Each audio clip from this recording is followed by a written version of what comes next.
ನಮ್ಮ ರಕ್ಷಕನಾದ ಯೇಸು ಕ್ರಿಸ್ತನ ನಾಮದಲ್ಲಿ ಎಲ್ಲರಿಗೂ ಮುಂಜಾನೆ ವಂದನೆಗಳು.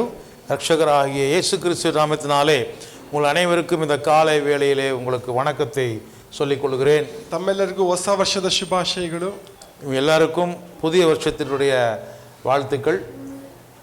ಓದಿದಂಥ ಒಂದು ವೇದ ಭಾಗದ ಒಂದು ಅನುಸಾರವಾಗಿ ನಾವು ನೋಡುವಾಗ வாசிக்கப்பட்ட வேத வசனத்திலிருந்து நாம் பார்க்கும் பொழுது ಇವತ್ತು ನಾವೆಲ್ಲರೂ ಒಂದಲ್ಲ ಒಂದು ರೀತಿಯಲ್ಲಿ ಒಬ್ಬ ನಾಯಕರಿಂದ ನಾವು ಪ್ರಭಾವಿತರಾಗಿದ್ದೇವೆ. ನಾಯಕರಿಂದ ನಾವು ಇವತ್ತು ಪ್ರಭಾವಿತರಾಗಿದ್ದೇವೆ. நாயக்கರಿಂದ நாம் இன்னைக்கு வளர்ந்திருக்கிறோம் என்று சொன்னால் அதற்கு காரணம் நம்மை நடத்தினவர்கள், அவர்கள் மூலமாக நாம் இன்னைக்கு வளர்ந்திருக்கிறோம். ನಮ್ಮೆಲ್ಲರಿಗೂ ಒಂದು ಮಾದರಿಯ ನಾಯಕನು ಕರ್ತನಾದ ಯೇಸು ಕ್ರಿಸ್ತನಾಗಿದ್ದಾನೆ. நம்ம எல்லாருக்கும் ஒரு மாதிரியாக ஆண்டவராக இயேசு கிறிஸ்து இருக்கின்றார். ಆತನೊಬ್ಬ ಪರಿಪೂರ್ಣವಾದ ದೇವಕುಮಾರನು ಹಾಗೂ ಮನುಷ್ಯ ಕುಮಾರನಾಗಿದ್ದಾನೆ. அவர் மனுஷகுமாரனாகவும் தேவகுமாரனாகவும் பரிபூர்ணம் உள்ள ஒருவராக இருக்கின்றார். ಆತನು ದೇವಕುಮಾರನಾಗಿದ್ದರೂ ಕೂಡ ಹೇಗೆ ಈ ಲೋಕದಲ್ಲಿ ಒಬ್ಬ ಮಾನವನಾಗಿ ಸಾಧಾರಣವಾಗಿ ಜೀವನ ಮಾಡುತ್ತಾ ಅನೇಕರ ಮೇಲೆ ಯೇಸು ಕ್ರಿಸ್ತನು ಪ್ರಭಾವ ಬೀರಿದನು. Very long sentence, I cannot translate. ಯೇಸು ಕ್ರಿಸ್ತನು ಈ ಒಂದು ಭೂಮಿಯ ಮೇಲೆ இந்த பூமியிலே ಒಂದು ಸಾಧಾರಣ ಜೀವನ ಮಾಡುತ್ತಾ ஒரு சாதாரணமான ஒரு வாழ்க்கையை நடத்தி கொண்டு ಅನೇಕ ಜನರ ಮೇಲೆ ಅನೇಕ ಜನங்களை ಪ್ರಭಾವ ಬೀರಿದನು. இன்ஃப்ளூயன்ஸ் அவருடைய வாழ்க்கையை அவர் பாதித்தார். இன்ஃப்ளூயன்ஸ் ரோல் மாடல் மாதிரியாக அவர்களுக்கு காண்பித்தார். ಸೊ ಇವತ್ತು ನಾವು ಇದನ್ನ ಮುಂಜಾನೆ ನಾವು ಹಳೆ ಒಡಂಬಡಿಕೆಯಲ್ಲಿ ಒಂದು 4 ವ್ಯಕ್ತಿಗಳ ಒಂದು ಮಾದರಿ ಜೀವಿತವನ್ನು ನಾವು ಅಭ್ಯಾಸ ಮಾಡಲಿಕ್ಕಿದ್ದೇವೆ. இந்த காலை வேளையிலே உங்களுக்கு பழைய ஏற்பாட்டில் இருந்து 4 பேரை உங்களுக்கு மாதிரிகளாக காட்ட விரும்புகிறேன். ಇದಕ್ಕೆ ಕಾರಣ ನಾವು ನಮ್ಮ ಒಂದು ಸಭೆಯಲ್ಲಾಗಲಿ, இதற்கு ஒரு காரணம் என்னன்னு சொன்னா, ஒரு சபையா இருந்தாலும், ಕೆಲಸ ಮಾಡುವಂತ ಜಾಗದಲ್ಲಾಗಲಿ, வேலை செய்கிற இடமா இருந்தாலும், ನಮ್ಮ ಕುಟುಂಬದಲ್ಲಾಗಲಿ, நம்முடைய குடும்பமா இருந்தாலும், ಸಮುದಾಯದಲ್ಲಾಗಲಿ, நாம் வாழுகிற சமுதாயமா இருந்தாலும், ನಾವು ಒಬ್ಬ ವ್ಯಕ್ತಿಯನ್ನು ನಾವು ಮಾದರಿಯಾಗಿ ನಾವು ಇಟ್ಕೊಂಡು ಜೀವನ ಮಾಡಲಿಕ್ಕೆ ಪ್ರಯತ್ನ ಮಾಡ್ತೇವೆ. யாராவது ஒருவரை நாம் மாதிரியாக வைத்துக்கொண்டு பின்பற்றுகிறோம். ಹಳೆ ಒಡಂಬಡಿಕೆಯಲ್ಲಿ ನಾವು ಮೋಶೆಯ ಜೀವಿತವನ್ನು ನಾವು ಮೊದಲನೇದಾಗಿ ನೋಡೋಣ. முதலாவதாக நம்ம பழைய ஏற்பாட்டிலே மோசேயுடைய வாழ்க்கையை நாம் பார்க்கலாம். ವಿಮೋಚನ ಕಾಂಡ 33ನೇ ಅಧ್ಯಾಯ 11ನೇ ವಚನ. யாத்திராகமம் 33ஆம் அதிகாரம். ವಿಮೋಚನ ಕಾಂಡ ಎಕ್ಸೋಡಸ್ யாத்திராகமம் 33:11ನೇ ವಚನ. 33ஆம் அதிகாரம் 11வது வசனம். ಮನುಷ್ಯರೊಳಗೆ ಒಬ್ಬನು ತನ್ನ ಸ್ನೇಹಿತರೊಡನೆ ಹೇಗೆ ಮಾತಾಡುವನೋ ಹಾಗೆಯೇ ಯೆಹೋವನು ಮೋಶೆ ಸಂಗಡ ಮುಖಾಮುಖಿಯಾಗಿ ಮಾತಾಡುತ್ತಿದ್ದನು.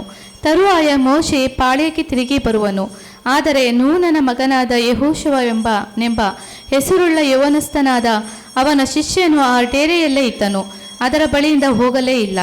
ಕರ್ತನಾಮಕ್ಕೆ ಸ್ತೋತ್ರ ಉಂಟಾಗಲಿ. ಕರ್ತನ ನಾಮಕ್ಕೆ ಮಹಿಮೆ ಉಂಟಾಗುವುದಾக. ಮೋಶೆ ತನ್ನ ಒಂದು ಮೊದಲ 40 ವರ್ಷ ಆತನು ಫರೋವನ ಅರಮನೆಯಲ್ಲಿ ಆತನಿದ್ದನು. மோசேயுடைய வாழ்க்கையினுடைய முதல் 40 வருஷங்கள் எகிப்து ராஜாவினுடைய பார்வோனுடைய அரண்மனையிலே கழித்தான். ಎರಡನೇ ಒಂದು 40 ವರ್ಷ ಆತನು ಕುರಿಗಳನ್ನು ಕಾಯುತ್ತಾ ಇದ್ದನು.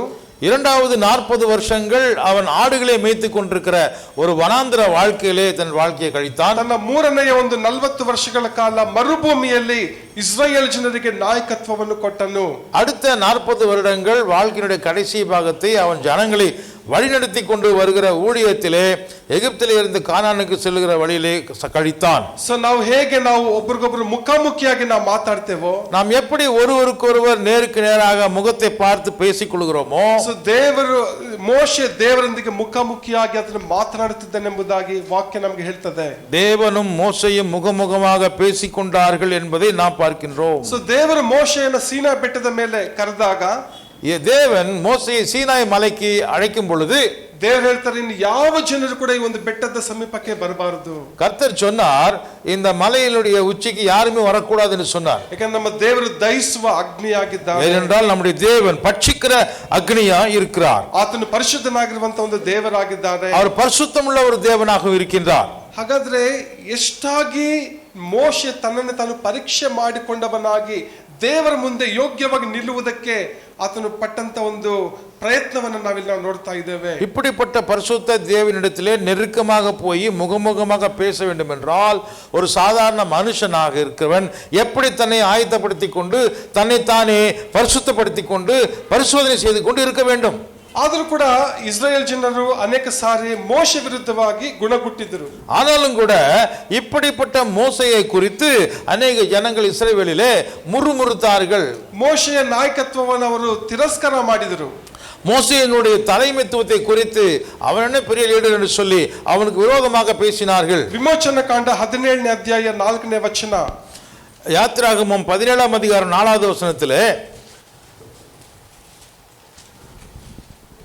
மோசே கர்த்தரை நோக்கி கூப்பிட்டு இந்த ஜனங்களுக்கு நான் என்ன செய்வேன், இவர்கள் என்மேல் கல்லெறிய பார்க்கிறார்களே என்றான். ಇವರು ನನ್ನನ್ನು ಕಲ್ಲಿಸಿದು ಕೊಲ್ಲಾರೆಂಬುದಾಗಿ ದೇವರಿಗೆ ಮೋಶೆ ಹೇಳೋದನ್ನ ನಾವು ನೋಡ್ತಾ ಇದ್ದೇವೆ. ஜனங்களை குறித்து மோசே என்ன செய்தான், தேவனிடத்திலே விண்ணப்பம் செய்தான். ஆண்டவரே, இந்த ஜனங்களுக்கு நான் என்ன செய்வேன், இவர்கள் என்னை கல்லெறிந்து கொல்லுவதற்கு பார்க்கிறார்களே. ಮೋಶೆ ಒಂದು ದೈವಿಕ ನಾಯಕತ್ವವನ್ನು ಕೊಡ್ತಾ ಇದ್ದಾನೆ. மோசே கொடுத்த ஒரு தலைமைத்துவம் எப்படிப்பட்டது என்றால் கர்த்தர் சொன்னபடியே நடத்தக்கூடிய ஒரு தலைமையாக இருக்கிறது. ಆದರೂ ಕೂಡ ಜನರಿಂದ ಆತನಿಗೆ ಯಾವುದೊಂದು ಸಹಕಾರ ಆತನಿಗೆ ಸಿಕ್ಕಲಿಲ್ಲ. அப்படி இருந்தாலும் ஜனங்களிடத்திலிருந்து மோசேயை புரிந்து கொண்டு அவனுக்கு உதவியாக யாருமே இருக்கவில்லை. ಅರಣ್ಯ ಕಾಂಡ 12ನೇ ಅಧ್ಯಾಯ 1ರಿಂದ 3 ವಚನಗಳಲ್ಲಿ என்னாகமம் 12ನೇ ಅಧ್ಯಾಯ 1ರಿಂದ 3 ವಚನ 12வது அத்தியாயத்திலே 1, 2, 3 ವಚನங்களை பார்க்கலாம். ಮೋಶೆ ಕೂಶ್ ದೇಶದ ಸ್ತ್ರೀಯನ್ನು ಮದುವೆ ಮಾಡಿಕೊಂಡಿದ್ದನು. ಅದರ ನಿಮಿತ್ತ ಮಿಶ್ಯಮಳು ಆರೋನನು ಅವನಿಗೆ ವಿರೋಧವಾಗಿ ಮಾತಾಡುವವರಾಗಿ, ಯೆಹೋವನು ಮೋಶೆಯ ಮೂಲಕವಾಗಿ ಮಾತ್ರವೇ ಮಾತಾಡಿದ್ದಾನೋ, ನಮ್ಮ ಮೂಲಕವೂ ಆತನು ಮಾತಾಡಲಿಲ್ಲವೇ ಎಂದು ಹೇಳಿಕೊಂಡರು. ಆ ಮೋಶೆ ಭೂಮಿಯ ಮೇಲಿರುವ ಎಲ್ಲಾ ಮನುಷ್ಯರಿಗಿಂತಲೂ ಬಹು ಸಾತ್ವಿಕನು. ಮೋಶೆಯ ಸ್ವಂತ ಒಂದು ಸಹೋದರ ಸಹೋದರಿಯೇ ಆ ಒಂದು ಮೋಶೆಯ ನಾಯಕತ್ವಕ್ಕೆ ಅವರು ತಿರುಗಿ ಬೀಳೋದನ್ನು ನಾವಿಲ್ಲಿ ನೋಡ್ತಾ ಇದ್ದೇವೆ. மோசேயினுடைய தலைமைத்துவத்திலே அவன் ஒரு நடத்தக்கூடிய இந்த ஊழியத்திலே கூட பிறந்த சகோதரியும் சகோதரனுமே மிரியாமும் ஆரோனுமே மோசேக்கு விரோதமாக பேசினார்கள். ಸೊ ಮೋಶೆಗೆ ಸ್ವಂತ ಒಂದು ಕುಟುಂಬದಿಂದನೇ ಒಂದು ರೀತಿಯಾದ ಒಂದು ವಿರೋಧ. மோசேயினுடைய சொந்த குடும்பத்திலிருந்து மோசேக்கு விரோதங்கள் வந்தது, பகை வந்தது. ಕೆಂಪು ಸಮುದ್ರವನ್ನು ದಾಟಿಸಿದಂತ ಒಂದು ಮೋಶೆ ಮೇಲೆ ಜನರು ಕೂಡ ಇಲ್ಲಿ ಒಂದು ವಿರೋಧವನ್ನು ವ್ಯಕ್ತಪಡಿಸ್ತಾ ಇದ್ದಾರೆ. இப்பொழுது அதாவது சிவந்த சமுத்திரத்தை தாண்டி வந்த அதே ஜனங்கள் தான் இப்பொழுது மோசேக்கு விரோதமாக பேசுகிறார்கள். ಆದರೆ ಮೋಶೆ ಎಲ್ಲವುಗಳನ್ನು ಸಹಿಸಿಕೊಂಡು ಇಸ್ರಾಯೇಲ್ ಜನರ ಪರವಾಗಿ ದೇವರಲ್ಲಿ ಪ್ರಾರ್ಥನೆ ಮಾಡಿದನು. ஆனால் மோசே என்ன செய்கின்றான், இது எல்லாவற்றையும் தாங்கிக் கொண்டு சகித்துக் கொண்டு இஸ்ரேல் ஜனங்களுக்காக தேவனிடத்திலே வேண்டுதல் செய்கின்றான். ಒಂದು ಮಧ್ಯಸ್ಥಿಕೆಯ ಒಂದು ಪ್ರಾರ್ಥನೆ ಆತನು ಮಾಡಿದನು. அவன் செய்த ஒரு ஜெபமானது இரண்டு பேருக்கு நடுவிலே மத்தியஸ்தருடைய ஜெபத்தை போல செய்தான். ಒಂದು ದೇವರು ನಿಮ್ಮನ್ನು ನಾಯಕತ್ವಕ್ಕೆ ಕರೆದಿರುವುದಾದರೆ, தேவன் ஒருவேளை உங்களை ஒரு தலைவனாக அழைத்திருந்தால், ನಮಗೆ ಸ್ವಂತ ಕುಟುಂಬದಲ್ಲಿಯೇ ಕೆಲವರು ನಮ್ಮನ್ನು ಅಂಗೀಕಾರ ಮಾಡ್ಕೊಳ್ಳೋದಿಲ್ಲ. உங்க சொந்த குடும்பத்திலேயே சில பேர் உங்களை அங்கீகரிக்க மாட்டார்கள். ನಮ್ಮ ಮಾತು ಒಪ್ಪೋದಿಲ್ಲ. உங்க பேச்சை அவங்க ஏற்றுக்கொள்ள மாட்டார்கள். ನಿಮ್ ಕೆಳಗೆ ನಾನು ಇಷ್ಟು ವರ್ಷ ಇದ್ದೆ, ಈಗ ನಾನು ನಾಯಕ, நான் இத்தனை வருஷம் உங்களை வழி நடத்தினேன், நான் உங்களுக்கு தலைவனா இருக்கிறேன், ನೀನ್ ಹೇಳಿದೆಲ್ಲ ನನಗೆ ಅರ್ಥ ಆಯ್ತು, நீங்க சொன்னதெல்லாம் எனக்கு புரியுது, ನಾನೀಗ ಸ್ವತಂತ್ರನಾಗ್ಲಿಕ್ಕೆ ನಾನು ಇಷ್ಟಪಡ್ತೇನೆ, நான் இப்ப சுதந்திரமா இருக்கிறதுக்கு நீ விட்டுருங்க, ನಿನ್ನ ನಾಯಕತ್ವದ ಅವಶ್ಯಕತೆ ಇಲ್ಲ ಎಂಬುದಾಗಿ ಹೇಳ್ತಾರೆ. நீங்க இன்னும் நடத்த வேண்டிய அவசியம் இல்லை, நீ விட்டுருங்க. ಆದ್ರೆ ಮೋಶೆಗೆ 40 ವರ್ಷಗಳ ಕಾಲ ಯೆಹೋಶುವ ನಂಬಿಗಸ್ತನಾದಂತ ಒಬ್ಬ ಸೇವಕನಾಗಿ ಆತನಿದ್ದಾನೆ ಅಂತ ನಾವು ನೋಡ್ತೇವೆ. ஆனால் இங்கே பார்க்கும் பொழுது யோசுவா தன்னுடைய தலைவனாகிய மோசேக்கு கீழே 40 வருஷங்கள் நடத்தப்பட்டவனாக இருக்கிறான். ಬಹಳ ಮಂದಿ ಒಂದು ವೇಳೆ ಮೋಶೆಯನ್ನು ತಿರಸ್ಕಾರ ಮಾಡಿರಬಹುದು. ಅಲ್ಲಿ ஒருவேளை அநேக ஜனங்கள் மோசையை ஒருவேளை தள்ளி வைத்திருக்கலாம். ಆದ್ರೆ ಯೆಹೋಶುವನು ಒಬ್ಬ ಮೋಶೆಯನ್ನು ಒಂದು ಮಾದರಿಯ ಒಂದು ನಾಯಕನಾಗಿ ನೋಡ್ತಾ ಇದ್ದಾನೆ. ஆனால் யோசுவா என்கிறவன் மோசையை ஒரு நல்ல ஒரு மாதிரியான ஒரு தலைவனாக பார்க்கின்றான். ಇವತ್ತು ನಾವು ವಾಸಿಸುವಂತ ಒಂದು ಸಮಾಜದಲ್ಲಿ, நாம் வாழ்ந்து கொண்டிருக்கிற இந்த சமுதாயத்தில், ನೀವು ಕೆಲಸ ಮಾಡುವಂತ ಒಂದು ಸ್ಥಳದಲ್ಲಿ, நீங்கள் வேலை பார்க்கிற அந்த அலுவலகத்தில், ನಮ್ಮ ಸಭೆಗಳಲ್ಲಿ, நாம் இருக்கக்கூடிய சபைகளிலே, ನಮ್ಮ ಮಕ್ಕಳು ಯವನಸ್ಥರು, ಅವರು ನಮ್ಮ ಮೊಮ್ಮಕ್ಕಳು நம்முடைய பிள்ளைகள் ಮಾದರಿಯ ನಾಯಕರನ್ನ ಎದುರು ನೋಡ್ತಾ ಇದ್ದಾರೆ. நம்முடைய பிள்ளைகளா இருக்கட்டும், வாலிபர்களா இருக்கட்டும், பெரியவர்களா இருக்கட்டும், யாரா இருந்தாலும் சரி, ஒரு நல்ல ஒரு மாதிரியான ஒரு தலைவனை தேடுகிறார்கள். ಈ ಒಂದು ಮಾದರಿಯ ಒಂದು ನಾಯಕತ್ವದ ಗುಣಗಳು ನಮ್ಮಲ್ಲಿ ಇದೆಯಾ ಎಂಬುದಾಗಿ ನಾವು ಪರೀಕ್ಷೆ ಮಾಡಿಕೊಳ್ಬೇಕು. இப்படிப்பட்ட ஒரு தலைவனுக்குரிய குணலட்சணங்கள் நம்மிடத்திலே இருக்கிறதா என்று நம்மை நாமே நாம் ஆராய்ந்து பார்க்க வேண்டும். ನಾವು ಎಷ್ಟು ವರ್ಷಗಳ ಕಾಲ ಈ ಭೂಮಿ ಮೇಲೆ ಬದುಕ್ತೇವೆ ಅನ್ನೋದಕ್ಕಿಂತ ಹೆಚ್ಚಾಗಿ நாம் இந்த உலகத்தில் எத்தனை வருடங்கள் வாழ்கிறோம் என்பதை தாண்டி ನಾವು ಹೇಗೆ ಬದುಕುತ್ತೇವೆ ಅನ್ನೋದು ಬಹಳ ಮುಖ್ಯವಾಗಿದೆ. நாம் எப்படி வாழுகிறோம் என்பது மிக முக்கியமான ஒரு விஷயமாக இருக்கிறது. ಇದೇ ವಿಮೋಚನಾ ಕಾಂಡ 33:11 இதே 33ஆம் அதிகாரம் 11வது வசனத்திலே ಕೊನೆಯ ಭಾಗದ ಒಂದು ಬಿ ಭಾಗನ ನೋಡ್ಬೇಕಾದ್ರೆ நாம் கடைசி வசனத்தை பார்த்தால் யாத்திரா 33:11 ತರುವಾಯ ನಾನು ಕೈ ತೆಗೆದಾಗ ನೀನು ನನ್ನ ಹಿಂಭಾಗವನ್ನು ನೋಡುವೆಯೇನು? 33:11 ಆದರೆ ನೂನನ ಮಗನಾದ ಯೆಹೋಶುವನೆಂಬ ಹೆಸರುಳ್ಳ ಯವನಸ್ಥನಾದ ಅವನ ಶಿಷ್ಯನು ಆ ಡೇರೆಯಲ್ಲಿಯೇ ಇದ್ದನು, ಅದರ ಬಳಿಯಿಂದ ಹೋಗಲೇ ಇಲ್ಲ. ನೀವು ಹೇಳಿದ ಯಾವ ಪುಸ್ತಕ? ವಿಮೋಚನೆ ಕಾಂಡ 33:11. ವಿಮೋಚನೆ ಕಾಂಡ ಎಕ್ಸೋಡಸ್ 33:11. ಸೊ ಇಲ್ಲಿ ಯೆಹೋಶುವನು 40 ವರ್ಷಗಳ ಕಾಲ ಮೋಶೆಯನ್ನು ಹಿಂಬಾಲಿಸಿದನು. 40 வருஷ காலங்கள் யோசுவா மோசேக்கு பின்பாக சென்றான். ಏಕೆಂದ್ರೆ ಯೆಹೋಶುವನಿಗೆ ಮೋಶೆ ಒಬ್ಬ ಮಾದರಿಯ ನಾಯಕನಾಗಿದ್ದನು. அவன் மோசே ஒரு மாதிரியான ஒரு தலைவனாக யோசுவாவுக்கு காணப்பட்டான். ಯೆಹೋಶುವ ಒಬ್ಬ ನಂಬಿಗಸ್ತನಾದಂತ ಶಿಷ್ಯನಾಗಿ ಸೇವಕನಾಗಿ ಮೋಶೆಯ ಜೊತೆ ಆತನು ಇಸ್ರೇಲ್ ಜನರನ್ನ ನಡೆಸಿದನು. மோசே நம்பக்கூடிய ஒரு நல்ல நம்பிக்கைக்குரிய ஒரு மனிதனாக யோசுவா இருந்தான், நடந்து கொண்டான். ನಮಗೆ ಬಹಳ ಆಶ್ಚರ್ಯ ಆಗ್ತದೆ 40 ವರ್ಷಗಳ ಕಾಲ ಹೇಗೆ ಆತನು ಮೋಶೆಗೆ ಅಧೀನನಾಗಿದ್ದ ಅಂತ ಎಂಬುದಾಗಿ. நமக்கு ஒரு பெரிய ஆச்சரியம் வரலாம், எப்படி இந்த மனுஷன் 40 வருஷம் ஒரு தலைவனை ஏற்றுக்கொண்டான் என்று சொல்லி. ಈ ದಿನಮಾನಗಳಲ್ಲಿ ನಾವು ಆಗಾಗ ನಾವು ನಾಯಕರನ್ನ ಬದಲಾವಣೆ ಮಾಡ್ಕೊಳ್ತೀವಿ. இப்போ நாம் என்ன பண்றோம்னா அவ்வளவு வருஷம் நம்மளால தக்கிக்க முடியாது, தலைவர்களை மாற்றிக்கொள்கிறோம். ನನಗೆ 1 ವರ್ಷ ಆಯ್ತು, ಇವ್ರು ಸಾಕಾಯ್ತು, ಇವ್ರನ್ನ ನಾನು ಫಾಲೋ ಮಾಡ್ಲಿಕ್ಕೆ ಆಗೋದಿಲ್ಲ. ஒரு வருஷம் வந்தால் பின்னாடியே போயிட்டு இருக்கிறேன், போதும் போதும் வேற ஆளை மாத்தலாம். ನಾನು ಇಷ್ಟಪಟ್ಟ ಹಾಗೆ ಜೀವನ ಮಾಡ್ಲಿಕ್ಕೆ ಇವ್ರು ಬಿಡೋದಿಲ್ಲ. நம்ம இஷ்டப்படி வாழ்றதுக்கு இந்த ஆள் விடுறது இல்லையே, ತುಂಬಾ ನಮ್ಮನ್ನ ಕಂಟ್ರೋಲ್ ಮಾಡ್ತಾರೆ, நம்மள போட்டு கட்டுப்பாடுக்குள்ள வைக்கிறாரு. ಅವ್ರು ಹೇಳ್ದಂಗೆ ನಾವು ಮಾಡ್ಬೇಕಲ್ಲ, அவர் சொன்ன மாதிரி நம்ம செய்யணுமே. ನಾನು ನಾಯಕರನ್ನ ಬದಲಾವಣೆ ಮಾಡ್ಕೊಳ್ತೀನಿ, இந்த தலைவனை மாத்தி விடலாம் ಅಂತ ಹೇಳಿ ಏನ್ ಮಾಡ್ತಾರೆ ಅಂದ್ರೆ ಕೆಲವರು ಸೇವಕರೆನಿಸ್ಕೊಂಡಂತವರು ಬೇರೆ ಬೇರೆಯವರ ಜೊತೆ ಹೋಗ್ಲಿಕ್ಕೆ ಅವರು ಪ್ರಯತ್ನ ಮಾಡ್ತಾರೆ. இப்படியாக ஊழியக்காரர்கள், ஊழியம் செய்யக்கூடியவர்கள் தங்கள் தலைவர்களை மாற்றிக்கொள்வதற்கு அவர்கள் பார்க்கிறார்கள். ಆದ್ರೆ ಯೆಹೋಶುವನು ಎಷ್ಟೊಂದು ನಂಬಿಗಸ್ತನಾದ ಸೇವಕನಾಗಿ மோசேய சேவகனாகிದ್ದನು. ஆனால் யோசுவாவை பாருங்கள், யோசுவா தன்னுடைய தலைவனை மோசேயை அவன் 40 வருஷங்கள் தொடர்ந்து உண்மையாக பின்பற்றக்கூடியவனாக நம்பிக்கைக்குரியவனாக பார்க்கின்றான். 40 ದಿನಗಳ ಕಾಲ ಆತನು ಸೀನಾ ಬೆಟ್ಟದ ಮೇಲೆ ಇದ್ದಂತ ಸಮಯದಲ್ಲಿ 40 நாட்கள் இரவும் பகலும் சீனாய் மலையிலே மோசே தங்கி இருக்கும் போது ಅಷ್ಟೇ 40 ದಿನ ಆತನು ಒಂದು ಗುಡಾರದ ಸಮೀಪದಲ್ಲಿ ಕಾಯುತ್ತಾ ಇದ್ದನು. அதே சமயத்திலே யோசுவா அவன் அந்த அடிவாரத்திலே காத்திருந்தான். ದೇವರು ಇಂಥ ಒಂದು ಒಳ್ಳೆಯ ಗುಣವನ್ನು, இப்படிப்பட்ட ஒரு நல்ல குணத்தை கர்த்தர் ಯೆಹೋಶುವನಲ್ಲಿ ಕಂಡ ನಿಮಿತ್ತವಾಗಿ அவனிடத்திலே கர்த்தர் பார்த்தபடினால ಮೋಶೆ ನಂತರ ದೇವರು ಯೆಹೋಶುವನನ್ನು ನಾಯಕನಾಗಿ ದೇವರು ಮಾಡಿದನು. மோசேக்கு பிறகு இந்த யோசுவாவை தான் தேவன் ஒரு தலைவனாக கொண்டு வருகின்றார். ನೀವು ಪ್ರಭಾವವುಳ್ಳ ಒಂದು ನಾಯಕನಾಗಲು ನೀವು ಬಯಸುವುದಾದರೆ, நீங்கள் மற்றவர்களை வழிநடத்தக்கூடிய ஒரு நல்ல ஒரு தலைவனாக இருந்தால், ಈಗಿರುವಂತ ನಿಮ್ಮ ನಾಯಕರಿಗೆ ನೀವು ನಂಬಿಗಸ್ತರಾಗಿರಿ. உங்களுடைய இப்பொழுது நடத்தி கொண்டிருக்கிற உங்களுடைய தலைவர்களுக்கு நீங்கள் நம்பிக்கைக்குரியவர்களாக நீங்கள் இருக்க வேண்டும். ನಿಮ್ಮ ನಾಯಕರು ಹೇಳುವುದನ್ನು ನೀವು ಮಾಡಿ, உங்கள் தலைவர்கள் சொல்லுகிறதை நீங்கள் கேட்க வேண்டும். ಎಷ್ಟೋ ಸಾರಿ ನಮ್ಮ ನಾಯಕರಿಗಿರುವಂತ ದರ್ಶನ ಸೇವಕರಿಗೆ ಜೊತೆ ಅವರ ಕೆಳಗಡೆ ಇರುವಂತವರಿಗೆ ಅರ್ಥ ಆಗೋದಿಲ್ಲ. தலைவர்களுக்கு ஒரு தரிசனம் இருக்கிறது, ஒரு பாரம் இருக்கிறது, அது அநேகருக்கு அவர்களுக்கு கீழே இருக்கிறவர்களுக்கு இல்லை. ಕೆಲವೊಮ್ಮೆ ನಾವು ಬಹಳ ಉದ್ವೇಗವಾಗಿ, சிலர் உற்சாகத்துல ಒಂದು ತಪ್ಪಾದ ತೀರ್ಮಾನ ನಾವು ಮಾಡ್ಬಿಡ್ತೇವೆ. நம்ம உற்சாகத்தை ஏதாவது ஒரு தப்பான தீர்மானத்தை செய்து விடுகிறோம். ಆದ್ರೆ ನಮಗೆ ಮೋಶೆ ಮತ್ತು ಯೆಹೋಶುವ ಒಂದು ಮಾದರಿಯಾಗಿದ್ದಾರೆ. ஆனால் இங்கே பார்க்கும் பொழுது யோசுவாவுக்கு ஒரு நல்ல மாதிரியாக மோசேயை பார்க்கிறோம். ಇದನ್ನ ಮುಂಜಾನೆ ನಮ್ಮ ಒಂದು ಪ್ರಾರ್ಥನೆ, நம்ம அதிகாலையிலே செய்யக்கூடிய பிரார்த்தனையில ನಮ್ಮ ಸಭೆ ಎಲ್ಲ ಒಂದು ಹಿರಿಕರಲ್ಲಿ ಈ ಒಂದು ಮೋಶೆಯ ಗುಣಗಳು ಕಾಣಲ್ಪಡಬೇಕು. நம்முடைய சபையில் இருக்கக்கூடிய எல்லாருக்குமே மோசேயினுடைய குணங்கள் இருக்க வேண்டும். ಆಗ ಯೆಹೋಶುವನ ಆಗಿರುವಂತ ಒಂದು 30-40 ವಯಸ್ಸಿನವರೆಲ್ಲ ಇದ್ದಾರೆ ನಮ್ಮ இங்கே 30-40 வயசு இருக்கக்கூடிய வாலிபர்கள் அநேகர் நம்முடைய சபையில் இருக்கிறாங்க. ಅವರು ಮುಂದೆ ನಮ್ಮ ಒಂದು ಸಭೆಯ ನಾಯಕರಾಗಿದ್ದಾರೆ. அவர்களும் கூட நம்முடைய சபையை நடத்தக்கூடிய தலைவர்களாக ஆகிறார்கள். ಅದರಿಂದ ನಾವು ಒಂದು ಒಳ್ಳೆಯ ಪ್ರಭಾವ ಬೀರುವಂತ ಒಂದು ನಾಯಕರಾಗಿ ಜೀವಿಸಬೇಕಾಗಿದೆ. இப்படியாக நாம் தலைவர்களை நடத்தக்கூடியவர்களாக நம்ம பார்க்கின்றோம். ಎರಡನೇದಾಗಿ ನಾವು ರೂತನ ಒಂದು ಪುಸ್ತಕಕ್ಕೆ ನಾವು ಹೋಗೋಣ. இரண்டாவதாக நம்ம ரூத் புஸ்தகத்திற்கு செல்லுவோம்.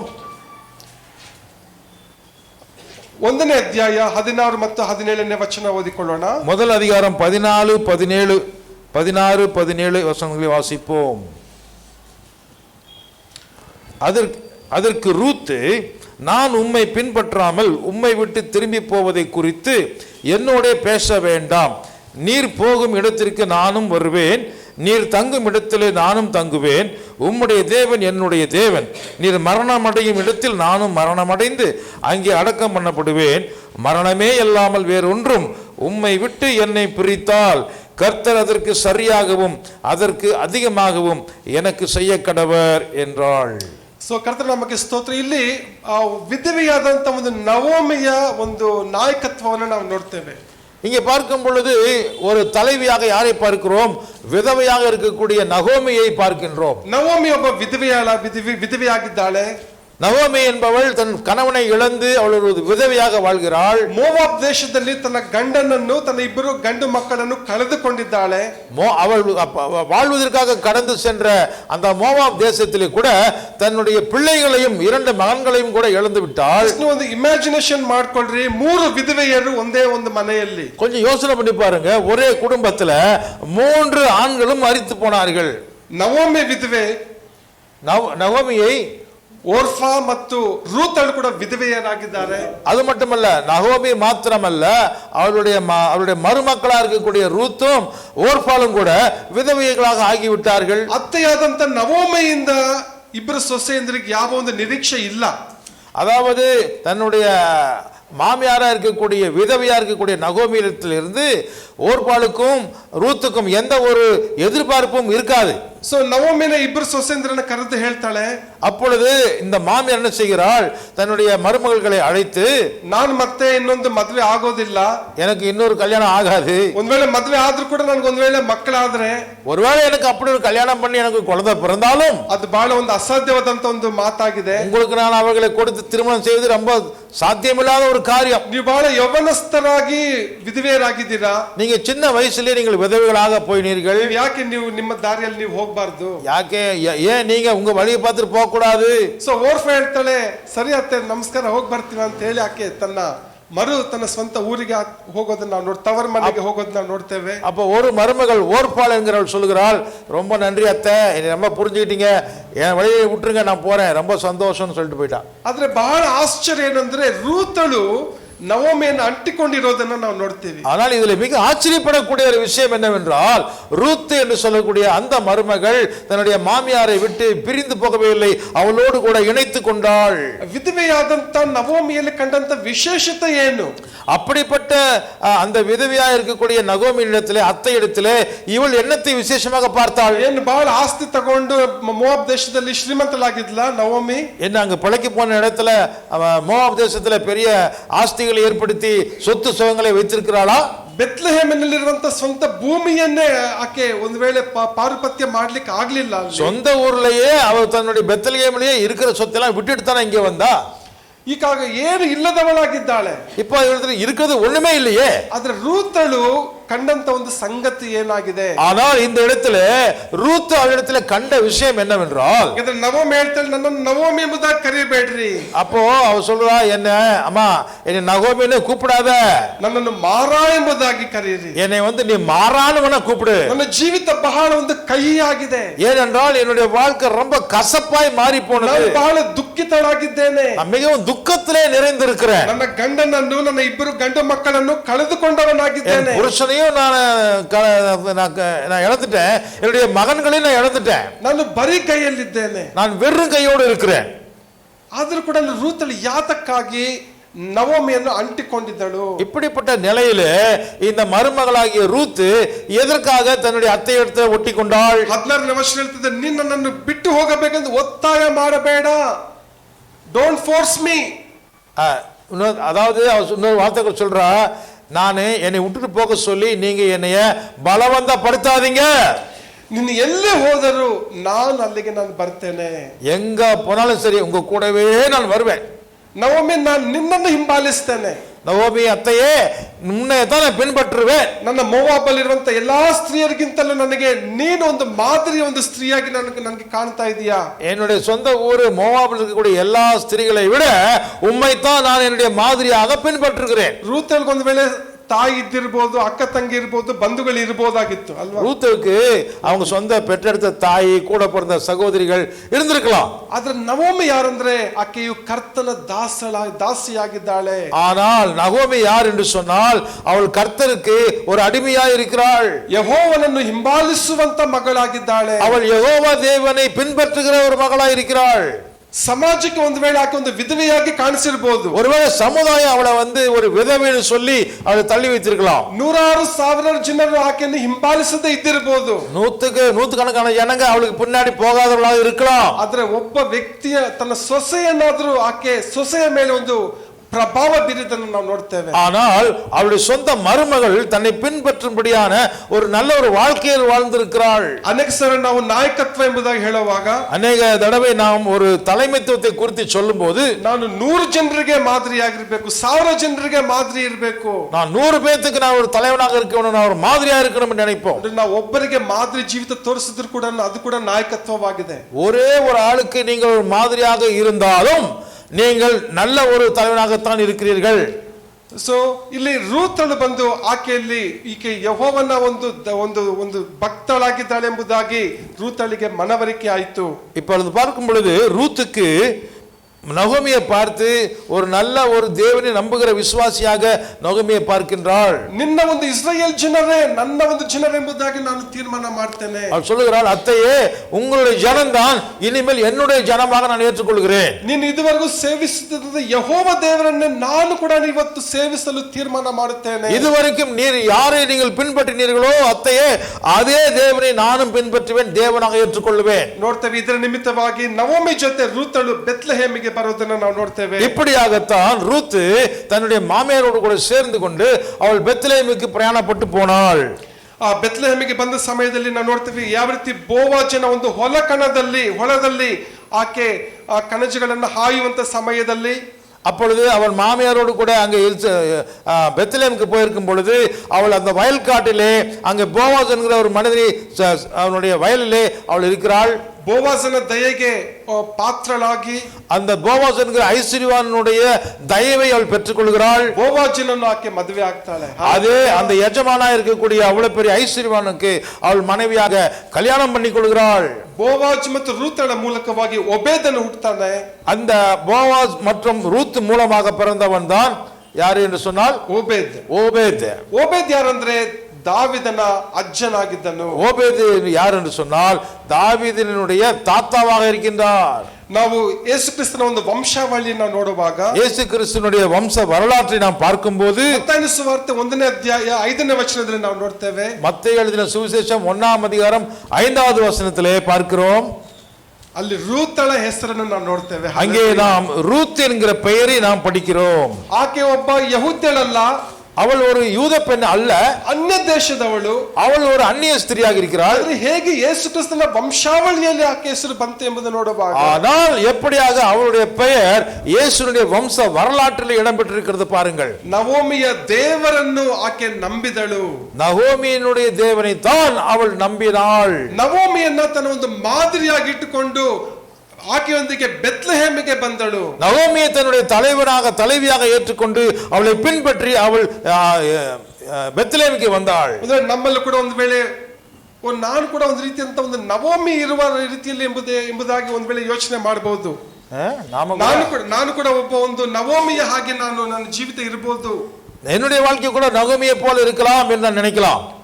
ನನ್ನವರೆಂಬುದಾಗಿ ಯಾರು ಇಲ್ಲ, என்ன போல யாரும் இல்ல, ನನ್ನ ಹೆಸರಲ್ಲಿ ಯಾವ ಆಸ್ತಿ ಇಲ್ಲ, என்னுடைய பேர்ல எந்த எனக்கு சொத்து இல்ல, ನಾನು ಯಾರಿಗಾಗಿ ಬದುಕಬೇಕು, நான் எதுக்காக வாழணும், யாருக்காக வாழணும், ಯಾರು ನನ್ನನ್ನು ನೋಡ್ತಾರೆ, என்ன யார் பார்த்துக்குவாங்க, ಯಾರು ನನ್ನ ಹಿಂಬಾಲಿಸ್ತಾರೆ, என்ன யார் பின்பற்ற போறாங்க, ನಾನು ಯಾಕೆ ನಾನು ಬದುಕಬೇಕು, நான் எதுக்கு பிழைக்கணும், ಈ ರೀತಿಯಾಗಿ ನವೋಮಿ ಕೂಡ ಯೋಚನೆ ಮಾಡಿದ್ಲು.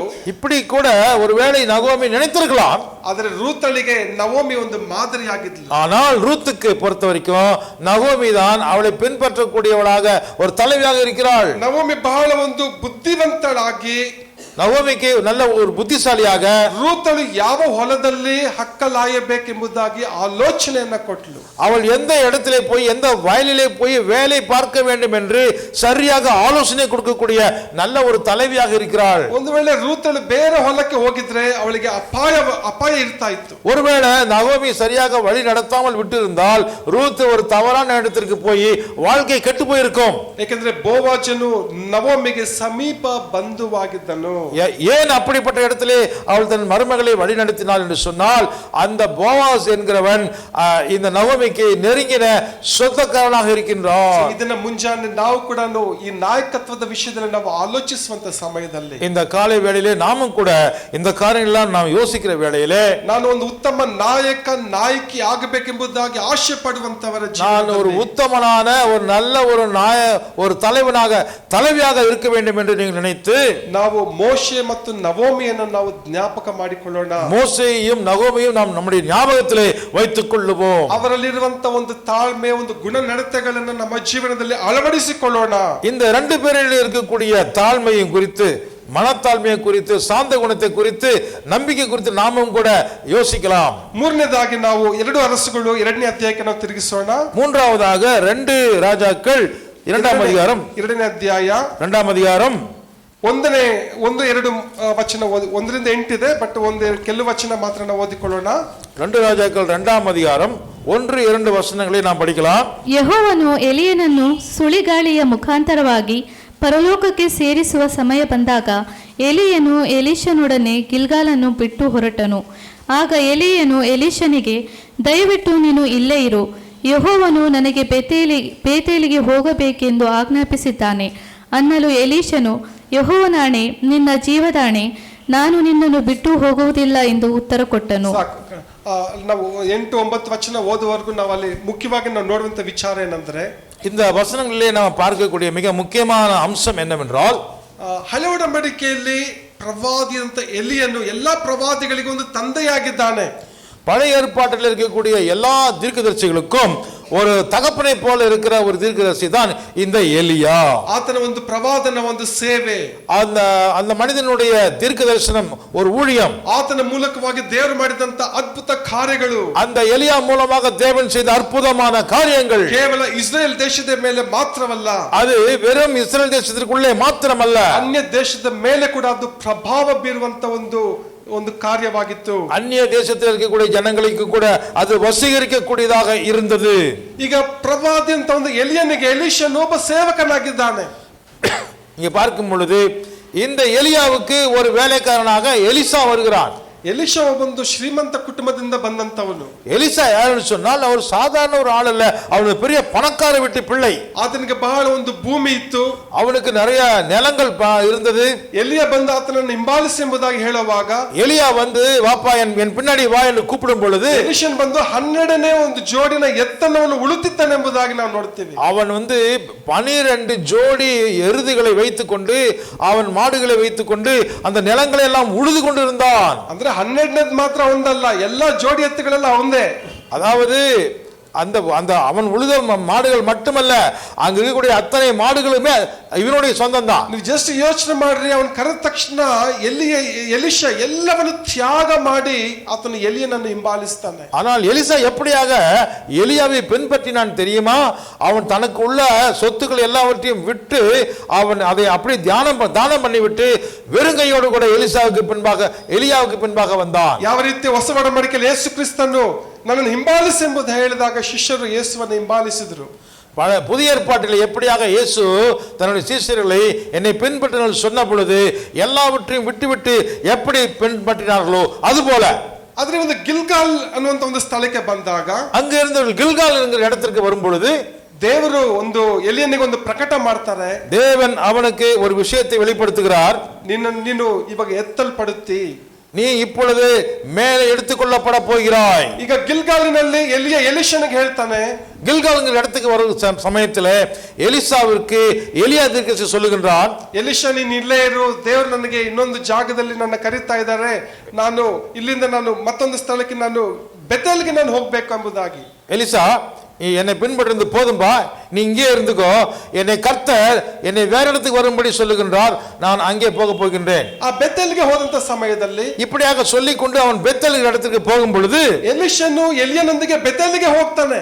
எலிசாவும் கூட தன்னுடைய குருவோட கூட சேர்ந்து கொண்டு அவன் பெத்தேலுக்கு புறப்பட்டு விட்டான். ಅಲ್ಲಿದ್ದಂತ ಒಂದು ಪ್ರವಾದನ ಮಂಡಳಿ ಇದ್ದಂತ ಪ್ರವಾದಿಗಳು ಕೂಡ ಹೇಳ್ತಾರೆ, அங்க இருக்கக்கூடிய தீர்க்கதரிசிகளுடைய கூட்டம் அங்க இருக்கிறது. அவர்கள் சொல்லுகிறாங்க, ಎಲಿಷಾ ನಿಮ್ಮ ಒಂದು ಗುರುಗಳು ಇವತ್ತು ಎತ್ತಲ್ಪಡ್ತಾರೆ.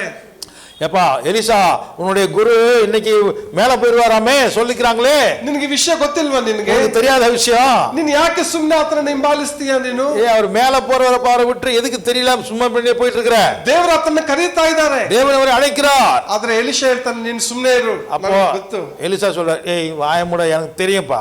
ಸೊ ಬೆತ್ತಲಿಂದ ಎಲಿಯ ಏನ್ ಮಾಡ್ತಾನೆ ಅಂತ ಹೇಳಿದ್ರೆ, ಆತನ ಮುಂದೆ ಇರುವಂತ ಒಂದು ಎರಿಕೋಗೆ ಆತನು ಹೋಗ್ಲಿಕ್ಕೆ, கில்காலில் இருந்து பெத்தேலுக்கு போய் பெத்தேலில் இருந்து மற்றும் எரிகோவுக்கு போகிறார்கள். ಎರಿಕೋಬೆಗೆ ಹೋದ್ರು ಕೂಡ ಎಲಿಷನು ಎಲಿಯನನ್ನು ಹಿಂಬಾಲಿಸೋದು ನಾವು ನೋಡ್ತೇವೆ. எரிகோ பட்டணத்திலே போனாலும் கூட எலிசா எலியாவை விட்டுவிடவே இல்லை. ಎರಿಕೋದಲ್ಲಿ ಇದ್ದಂತ ಒಂದು ಪ್ರವಾದನ ಮಂಡಳಿಯವರು ಹೇಳ್ತಾರೆ, அங்க இருக்கக்கூடிய எரிகோவிலே ஒரு தீர்க்கதரிசிகளுடைய கூட்டம் இருக்கிறது, அந்த கேம்ப்ல இருக்கவங்க சொல்றாங்க, ಎಲಿಷಾ ಯಾಕೆ ನೀನು ಸಮಯವನ್ನು ಸುಮ್ಮನೆ ವೇಸ್ಟ್ ಮಾಡ್ತೀಯ? ನೀನು எலிசா, உனக்கு வேற வேலை இல்லையாப்பா? உங்க குரு வேலை போக போறாரு, எதுக்கு பின்னாடி சுத்துற? விட்டுரு. ಕ್ಷಣ ಮಾತ್ರದಲ್ಲೇ ನಿಮ್ಮ ಯಜಮಾನಂತ ಎಲಿಯನು ಎತ್ತಲ್ಪಡ್ತಾನೆ. ஒரு கண்ணு மூடி திறக்கிறதுக்குள்ள உங்க ஆளு மேல போயிருவாருப்பா. ಆದ್ರೆ ಎಲಿಷನಲ್ಲಿ ಇರುವಂತ ಒಂದು ಸಮರ್ಪಣೆ ನಾವು ನೋಡ್ಬೇಕಿಲ್ಲಿ. ஆனால் இங்க நம்ம என்ன பார்க்க வேண்டும் என்று சொன்னால், எலிசாவிடத்தில் இருக்கக்கூடிய ஒரு அர்ப்பணமான ஒரு வாழ்க்கையை பார்க்கின்றோம். ಇದನ್ನ ಒಂದು ಸಾಮಾನ್ಯ ಪ್ರಜೆಗಳು ಬಂದು ಎಲಿಷನಿಗೆ ಹೇಳ್ತಾ ಇಲ್ಲ. இங்க சாதாரணமான ஜனங்கள் வந்து எலிசாவுக்கு இதை சொல்லவில்லை. ದೈವ ಪ್ರೇರಿತವಾದಂತ ಪ್ರವಾದನ ಮಂಡಳಿಯವರು ಬಂದು ಎಲಿಷನಿಗೆ ಹೇಳ್ತಾರೆ, ನೀನ್ ಅದನ್ನ ಬಿಟ್ಬಿಡು, ಆತ ಹೋಗ್ತಾ ಇದ್ದಾನೆ ಇವಾಗ. தேவனுடைய வரம் பெற்ற ஊழியக்காரர்களா இருக்கக்கூடிய தீர்க்கதரிசிகள் வந்து இது சொல்கிறார்கள். ಯಾರು ಏನೇ ಹೇಳಿದ್ರು ಕೂಡ ಎಲಿಷನು ಎಲಿಯನನ್ನು ಹಿಂಬಾಲಿಸುವುದನ್ನು ಬಿಡಲಿಲ್ಲ. அவனுடைய சமர்ப்பணத்தை பாருங்கள். யார் எப்படிப்பட்டவர்களாக இருந்து அதை சொன்னாலும் அவன் கேட்கவே இல்லை, எலியாவை பின்பற்றி கொண்டே இருக்கிறான். ಎರಿಕೋವಿನಿಂದ ಆತನು ಯೋರ್ದನಿಗೆ ಹೋಗೋದು ನಾವು ನೋಡ್ತೇವೆ. மறுபடியும் எரிகோவை விட்டு யோர்தானுக்கு புறப்பட்டு போகிறதை நாம் பார்க்கின்றோம். ಗಿಲ್ಗಾಲಿಂದ ಬೆತೆಲ್ಗೆ, கில்காலில் இருந்து பெத்தேலுக்கு, ಬೆತೆಲಿಂದ ಎರಿಕೋವಿಗೆ, பெத்தேலை விட்டு எரிகோவுக்கு, ಎರಿಕೋವಿನಿಂದ ಯೋರ್ದಾನಿಗೆ. இப்பொழுது எரிகோவை விட்டு யோர்தானுக்கு போய் விட்டார்கள். 4 ಸ್ಥಳಗಳು ಬದಲಾವಣೆ ಆದರೂ ಕೂಡ இந்த 4 இடங்களிலே அவர்கள் இப்படி மாறி மாறி போனாலும் ಎಲಿಷನ ಒಂದು ಮನಸ್ಥಿತಿ ಬದಲಾವಣೆ ಆಗಲಿಲ್ಲ. எலிசாவினுடைய இருதயம் மாறவே இல்லை. ಹಾಗಾದ್ರೆ ಎಲಿಷನು ಎಲಿಯನಲ್ಲಿ ಕಂಡಂತ ಒಂದು ವಿಶೇಷತೆ ಏನು? இப்படிப்பட்ட ஒரு மனிதனை பின்பற்றுவதற்கு அவரிடத்தில் இருந்த விசேஷம் என்ன? ಪ್ರವಾದಿಗಳು ಎನಿಸಿಕೊಂಡಂತವರು ಬಹಳ ಮಂದಿ ಇದ್ದಾರೆ.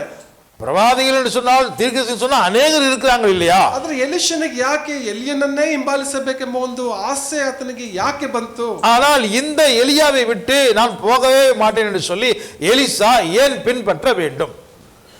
ಎಲ್ಲರೂ ಕೂಡ ನೀವು ಯೋಚನೆ ಮಾಡ್ತಾ ಇರ್ಬೋದು ಏನಂತ ಹೇಳಿ. நீங்க எல்லாம் அப்படி யோசிச்சிட்டே இருக்கீங்க, என்னதான் நடக்க போகுதுன்னு.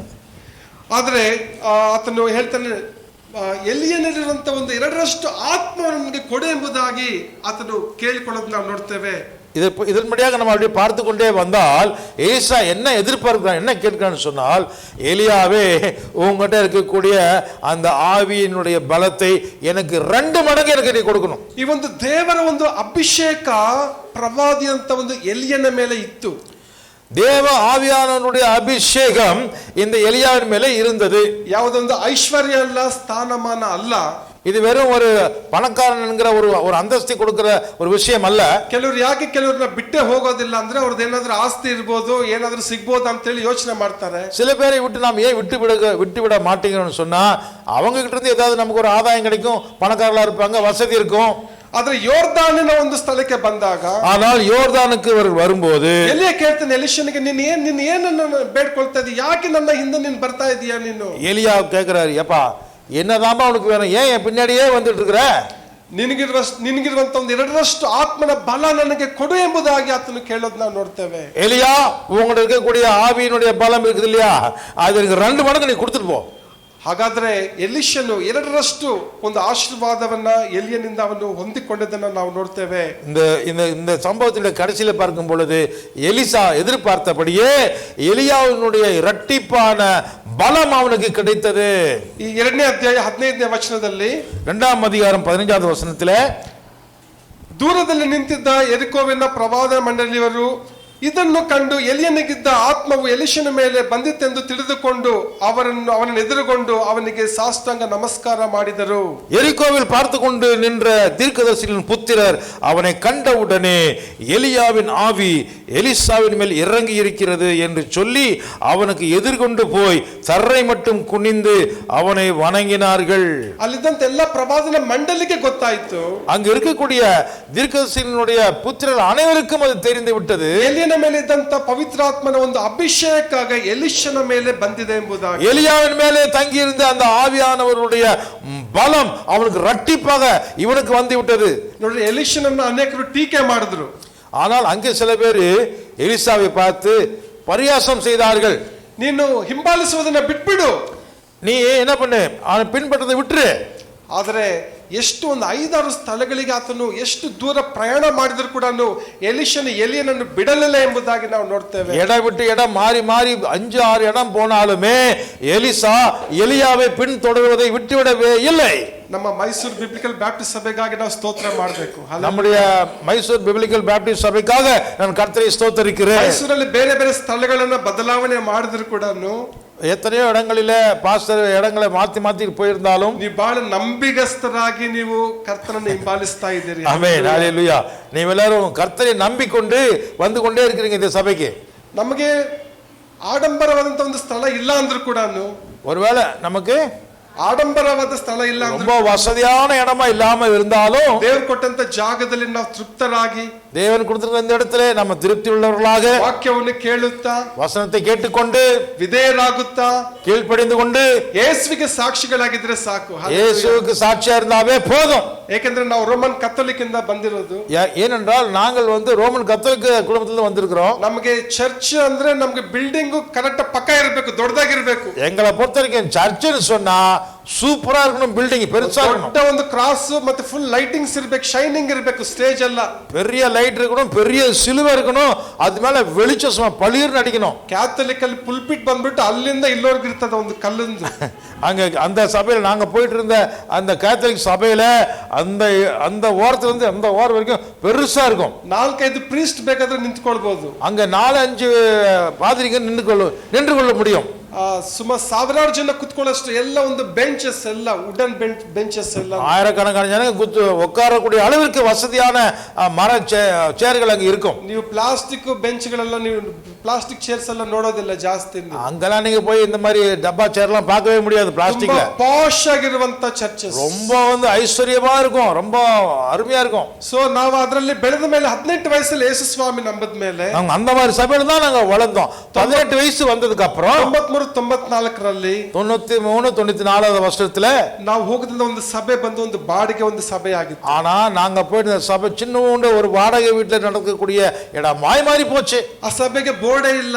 அந்த சபைக்கு பார்த்தா போர்டு கூட விலாசமே இல்ல. ಎಲ್ಲ ಇದು ಚಾಪೆ ಹಾಕಿದ್ದಾರೆ. கீழே வந்து பாத்தீங்கன்னா வெறும் பாய போட்டு வச்சிருக்காங்க. ದೇವರೇ, ನಾನು ಅಲ್ಲಿದ್ದಂತವನು ದೇವ್ರು ಈ ಚಾಪೆ ಹಾಕಿದ್ರಲ್ಲ, ಎಲ್ಲಿ ಚರ್ಚ್, ಎಲ್ಲಿ ಇದು ಮನೆ ತರ ಕಿಚನ್ ಎಲ್ಲ ಇದೆಯಲ್ಲ, ಇಲ್ಲಿ ಏನಿದು ಚರ್ಚ್ ಇದು? இல்லப்பா, அங்க அவ்வளவு பெரிய பயங்கரமான ஒரு ஆடம்பரமான இடத்துல இருந்து வந்து இங்க வந்து பார்த்தா இங்க ஒண்ணுமே காணோம். இங்க பார்த்தா ரூமுக்குள்ள இருக்குது, கிச்சன்ல வச்சிருக்காங்க. எதுக்கு? ಸೊ ನಮಗೆ ಒಂದು ಚರ್ಚ್ ಕಾನ್ಸೆಪ್ಟ್ ಅಂದ್ರೆ ಬಿಲ್ಡಿಂಗ್.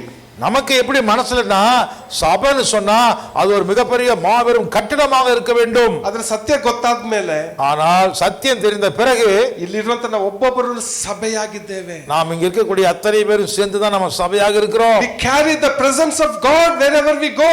நாம் எங்கே செல்கிறோமோ அங்கே தேவனுடைய பிரசன்னம் நம்மோடு கூட வருகிறது. ನೋಡ್ರಿ, ಮೋಶೆ ದೇವರ ಪ್ರಸನ್ನತೆಯನ್ನು ಆತನು ಕೊಂಡೊಯ್ದನು. தேவன் மோசேக்கு தன்னுடைய பிரசன்னத்தை கொடுத்திருந்தார். ಮೋಶೆ ಕೈಯಲ್ಲಿ ಬರೀ ಕೋಲಿತ್ತಷ್ಟೇ. ஆனா மோசே கையில பார்த்தா என்ன இருந்தது? வெறும் தடிதான் இருந்தது. ನಾಯಕನಾಗಿದ್ರೆ ಒಂದು ಕಿರೀಟ ಇಲ್ಲ, ಒಂದು ರಾಜದಂಡ ಇಲ್ಲ ಅವನ ಕೈ. அவன் ஒரு பெரிய தலைவனாக இருந்தாலும் அவன் தலையிலே ஒரு கிரீடமே இல்ல. ಆದ್ರೆ ಆತನೊಬ್ಬ ಪ್ರಭಾವಶಾಲಿಯಾದ ನಾಯಕನಾಗಿದ್ದಾನೆ. ஆனால் அவன் மற்றவர்களை வழிநடத்தக்கூடிய நல்ல ஒரு தலைவனாக இருந்தான். ನಾವು ಹಿಂಬಾಲಿಸುವಂತ ನಮ್ಮ ನಾಯಕರ ಕೈಯಲ್ಲಿ ಒಂದು ವೇಳೆ ಅಂತ ಒಂದು ರಾಜದಂಡ ಇಲ್ಲ ಅಂದ್ರೂ ಕೂಡ, ஒருவேளை நாம யாரை பின்பற்றுகிறோமோ அந்த தலைவன் கையில எந்த ஒரு ராஜாங்க கோல் இல்லாம இருக்கலாம். ಅವರಲ್ಲಿ ದೈವಿಕ ನಾಯಕತ್ವ ಇರುವಂತದ್ದಾಗಿರುತ್ತೆ. ஆனால் தேவனுக்கு ஏற்ப தேவனுடைய குணாதிசயம், தேவனுடைய அதிகாரம், அபிஷேகம் இருக்கலாம். ಆ ಒಂದು ಮಾದರಿಯ ಒಂದು ಜೀವಿತ ಅವರಲ್ಲಿ ಇರಬೇಕು. பின்பற்றக்கூடிய ஒரு மாதிரியான ஒரு வாழ்க்கை அந்த மனிதனுக்கு காணப்படலாம். ಕೊನೆಯದಾಗಿ ನಾವು நாலாவதாக கடைசியாக ರೂತಳ ಪುಸ್ತಕಕ್ಕೆ ನಾವು ತಿರುಗಿಸೋಣ. மறுபடியும் நம்ம ரூத் புஸ்தகத்துக்கு வருவோம்.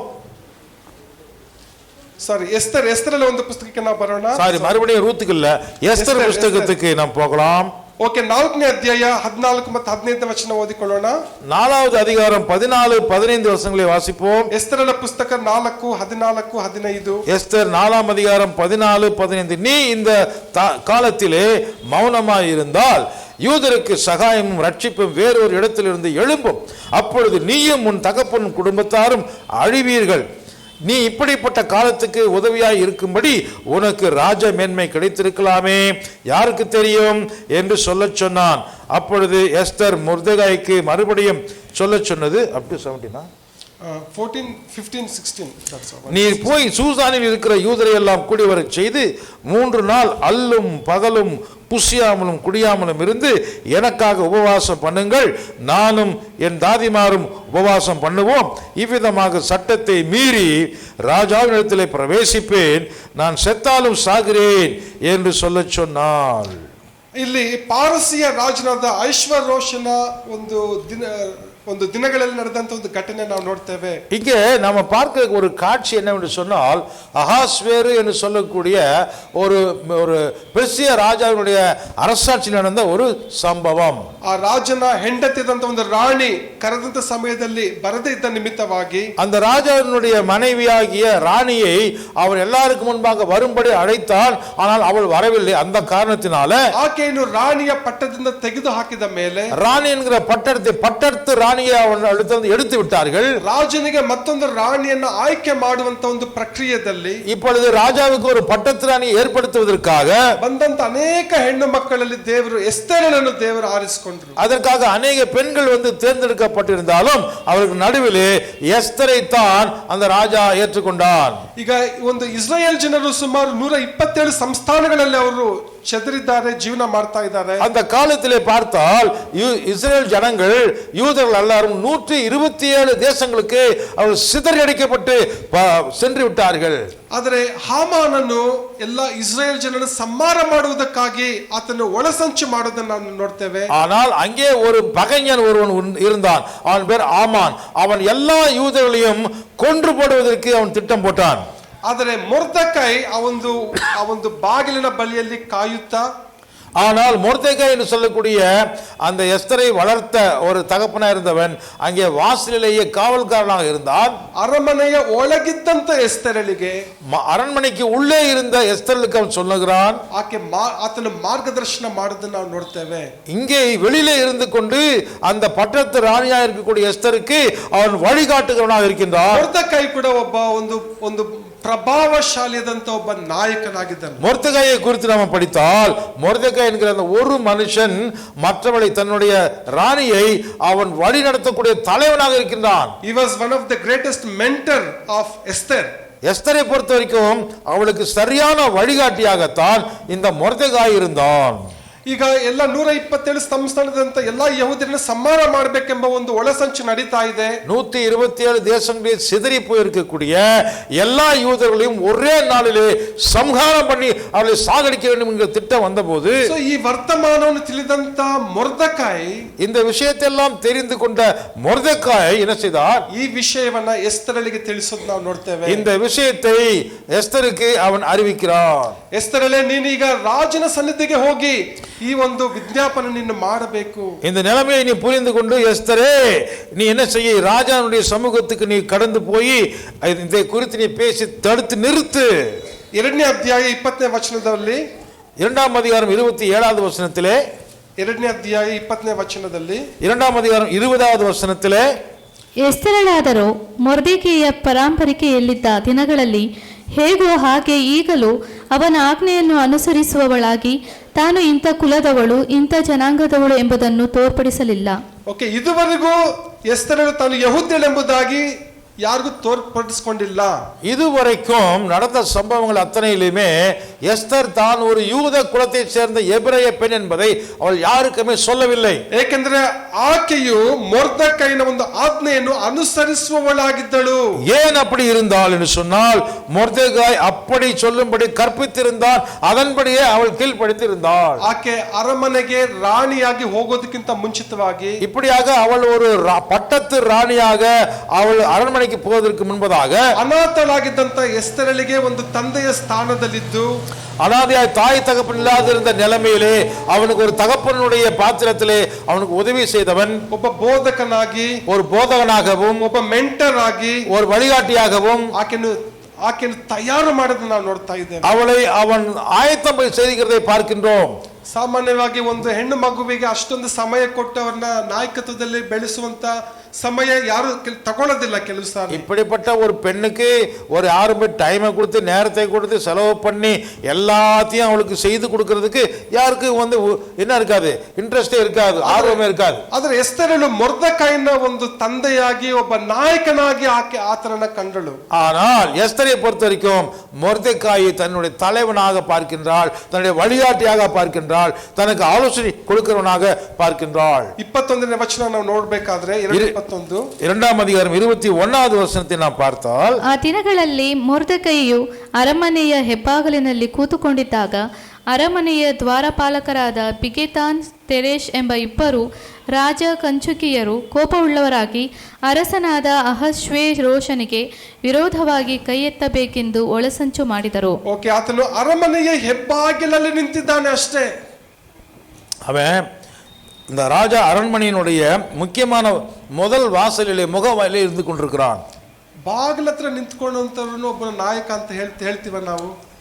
கேட்டுக்கு பக்கத்துல வாசலுக்கு பக்கத்துல உட்கார்ந்து இருக்கிற செக்யூரிட்டி கார்டை போய் யாராவது ஒரு பெரிய தலைவனாக பார்ப்பாங்களா? ಈ ದಿನಮಾನಗಳಲ್ಲಿ ನಾವು ನಾಯಕ ಅಂದ್ರೆ ಅವರು ಚೆನ್ನಾಗಿ ಡ್ರೆಸ್ ಅಪ್ ಮಾಡಿರ್ಬೇಕು. இன்னைக்கு பாத்தீங்கன்னா நாயகன்னு சொன்னா நல்லா ட்ரெஸ் போட்டிருக்கணும், ಕಾರಲ್ಲಿ ಇಳಿಬೇಕು, கார்ல இருந்து இறங்கணும், ಅವ್ರಿಗೊಂದು 2-3 ಅಸಿಸ್ಟೆಂಟ್ಸ್ ಇರಬೇಕು, அவங்களுக்கு உதவி செய்யறதுக்கு 2-3 அசிஸ்டன்ட்ஸ் ஓடி வரணும், ಅವ್ರಿಗೆ ಬಾಡಿ ಗಾರ್ಡ್ಸ್ ಇರಬೇಕು, கூட அவங்களுக்கு உடம்ப பாதுகாக்கிறதுக்கு மெய் காப்பாளர்கள் வரணும். ಆಗ ನಾವು ಇವರೇ ನಾಯಕರು. அத பார்த்தோம், அடேங்க அப்பா இவன் தான்ப்பா தலைவன், ಇವರನ್ನ ಹಿಂಬಾಲಿಸಿದ್ರೆ ನಾನು ಕೂಡ ಒಂದು ದಿವಸ ಒಂದು ಲೆವೆಲ್ಗೆ ನಾನು ಬರ್ಬೋದು, இந்த ஆளு பின்னாடியே போனா நாமளும் ஒரு நாளைக்கு பெரிய ஆளா ஆயிரலாம். ನೋಡಿ, ಇದು ಒಂದು ಲೋಕದ ಒಂದು ವಿಚಾರ. இதுதான் உலகம் பார்க்கிற ஒரு பார்வை. ಆದ್ರೆ ದೇವರ ರಾಜ್ಯದ ದೃಷ್ಟಿಕೋನನೇ ಬೇರೆ. ஆனால் தேவனுடைய ராஜ்யத்தில் இருக்கக்கூடிய பார்வையே வேற.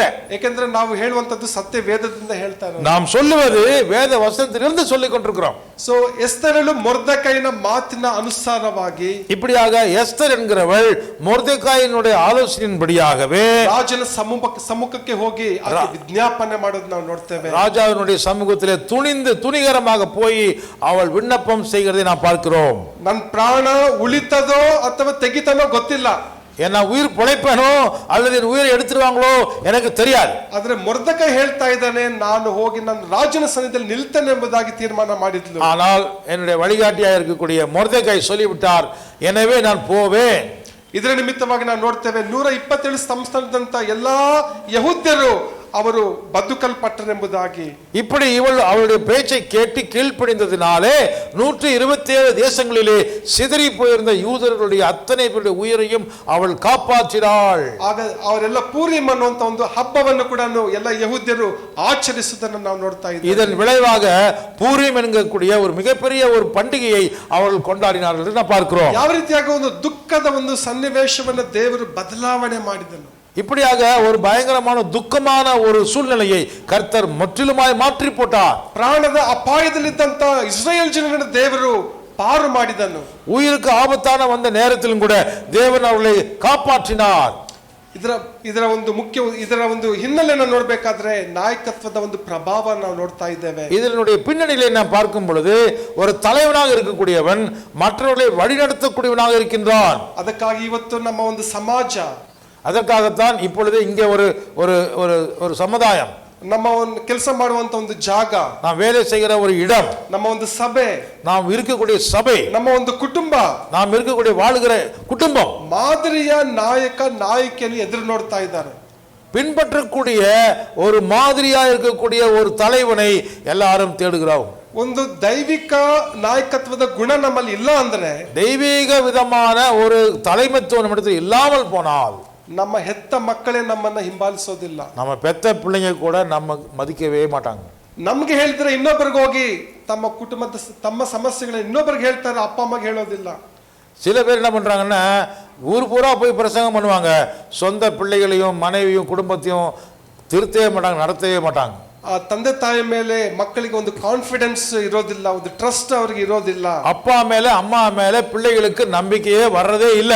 ನಮ್ಮ ಕುಟುಂಬಗಳನ್ನು ನಾವು ಕಾದುಕೊಳ್ಳಬೇಕಾಗಿದೆ. நம்முடைய குடும்பத்தை நாம் பாதுகாக்க வேண்டும். ನಮ್ಮ ಕುಟುಂಬಗಳು ರಕ್ತ ಕೋಟೆಯೊಳಗಡೆ ಅದು ಮರೆಯಾಗಬೇಕಾಗಿದೆ. நம்முடைய குடும்பத்தை ரத்த கோட்டைக்குள்ளே நாம் அவர்களை வைத்து பாதுகாக்க வேண்டும். ಅದಕ್ಕಾಗಿ ಹಿರಿಯರಾದಂತ ನಾವು, ತಂದೆ ತಾಯಿದಂತ ನಾವುಗಳು, எனவே நாம் மூத்தவர்களாக இருக்கக்கூடிய ತಂದೆயாக தாயாக இருக்கக்கூடிய நாம் என்ன செய்ய வேண்டும்? ಮೋಶೆಗಿರುವಂತ ಒಂದು ನಾಯಕತ್ವದ ಒಂದು ಗುಣಗಳು ನನಗೆ ಕೊಡು ಎಂಬುದಾಗಿ ನಾವು ಕೇಳಬೇಕಾಗಿದೆ. மோசே இடத்திலே காணப்படக்கூடிய அந்த சாந்த குணம் என்பது எனக்கும் வேண்டும் ஆண்டவரே என்று நாம் கேட்டு பெற்றுக்கொள்ள வேண்டும். ನಾಯಕರು ಎನಿಸಿಕೊಂಡಂತವರು ಮೋಶೆಯ ನಾಯಕತ್ವದನ್ನ ಅನುಸರಿಸಬೇಕು.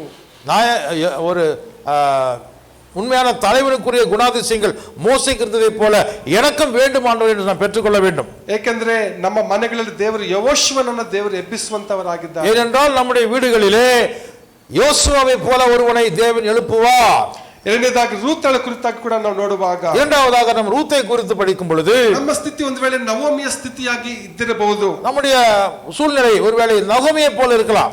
ಆದ್ರೆ ದೇವರು ಪರಿಸ್ಥಿತಿಗಳನ್ನು ಬದಲಾವಣೆ ಮಾಡಲು ಶಕ್ತನಾಗಿದ್ದಾನೆ. ஆனால் சூழ்நிலைகளை கர்த்தர் மாற்றுகிறவராக யெகோவா தேவன் இருக்கிறார். ಏನು ಇಲ್ಲದವಳದಂತ ನವೋಮಿಯನ ದೇವರು ಬೆತ್ಲೆಹೇಮಿಗೆ ತಂದು ದೇವರ ಆಕೆಯನ್ನ ಸಿರಿವಂತಳನಾಗಿ ದೇವರು ಮಾಡಿದನು. ஒன்றுமே இல்லாதிருந்த நகோமியை தேவன் மீண்டுமாக பெத்லெஹேமுக்கு கொண்டு வந்து அவளுடைய வாழ்க்கையை அவர் அழகாக அற்புதமாக ஆசீர்வதிக்கிறார். ಪ್ರವಾದಿಯಂತ ಒಂದು ಎಲಿಯನ್ನು ಕೂಡ ದೇವರನ್ನು, ಆತನು ದೇವರ ಸೇವಕನಾಗಿ ಅನೇಕ ಮಹತ್ವದ ಕಾರ್ಯಗಳನ್ನು ಈ ಲೋಕದಲ್ಲಿ ಮಾಡಿದನು. இந்த உலகத்திலே தீர்க்கதரிசியா இருக்கக்கூடிய எலியாவை தேவன் வைத்து அவனை கொண்டு அநேக அற்புதங்களை அதிசயங்களை கர்த்தர் செய்தார். இந்த உலகத்தில் ಅನೇಕ ಪ್ರವಾದನ ಮಂಡಳಿಗಳಲ್ಲಿ ಅನೇಕರನ್ನು ಪ್ರವಾದನ ಸೇವೆಯಲ್ಲಿ ಆತನು ನಡೆಸಿದನು.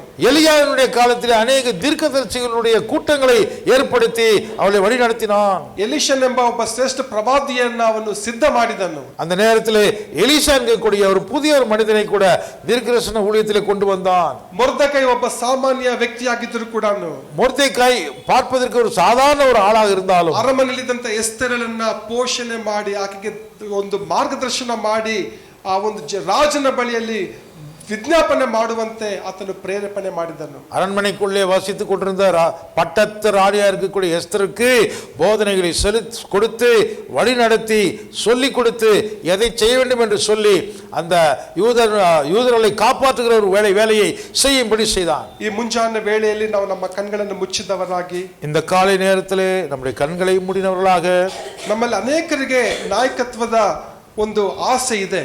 நம்ம எல்லாருக்குமே தலைவர்களாக வேண்டும் என்கிற ஒரு ஆசை இருக்கலாம். ನಮ್ಮನ್ನು ಯಾರು ಹಿಂಬಾಲಿಸ್ತಾರೆ ಎಂಬುದಾಗಿ ನಾವು ಗಮನಿಸ್ತೇವೆ.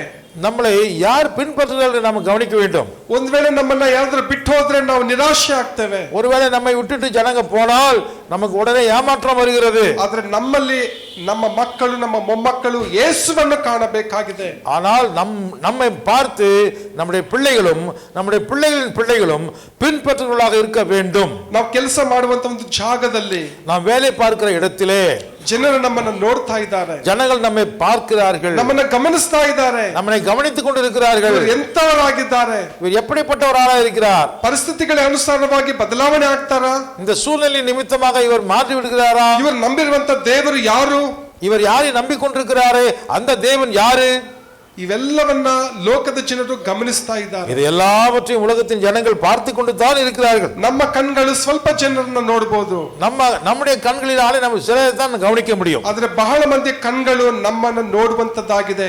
அநேகருடைய கண்கள் நம்மை பார்த்து கொண்டு இருக்கிறது. ನಾವು ಪ್ರಾರ್ಥನೆ ಮಾಡಿಕೊಳ್ಳೋಣ. நாம் ஜெபிக்கலாமா? ನಮ್ಮನ್ನು ಬಹಳವಾಗಿ ಪ್ರೀತಿ ಮಾಡುವ ತಂದೆಯಾದ ದೇವರೇ, எங்களை அதிகமாய் நேசிக்கிற அன்பின் பரம பிதாவே, ಯೇಸುವೆ, ನೀನು ನಮಗೆ ಒಂದು ಮಾದರಿಯ ನಾಯಕನಾಗಿದ್ದಿ ಸ್ವಾಮಿ. இயேசு எங்களுடைய மாதிரியாக இருப்பதற்கு செய்ததற்காக ஸ்தோத்திரம். ಅದಕ್ಕಾಗಿ ನಿನ್ನನ್ನು ಅನೇಕ ಜನರು ನಿನ್ನನ್ನು ಹಿಂಬಾಲಿಸಿದರು, ನಿನ್ನ ಶಿಷ್ಯರಾದರು.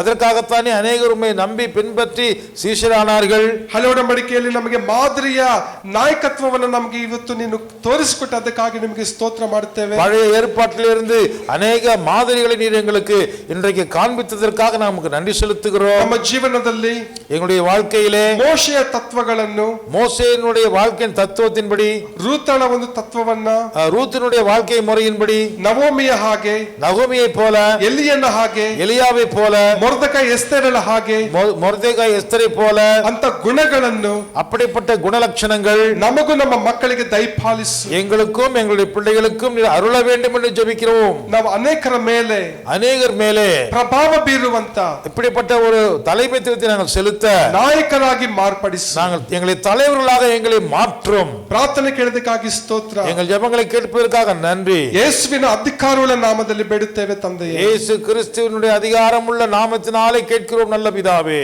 ಆಮೆನ್. ஆமென். Thank you.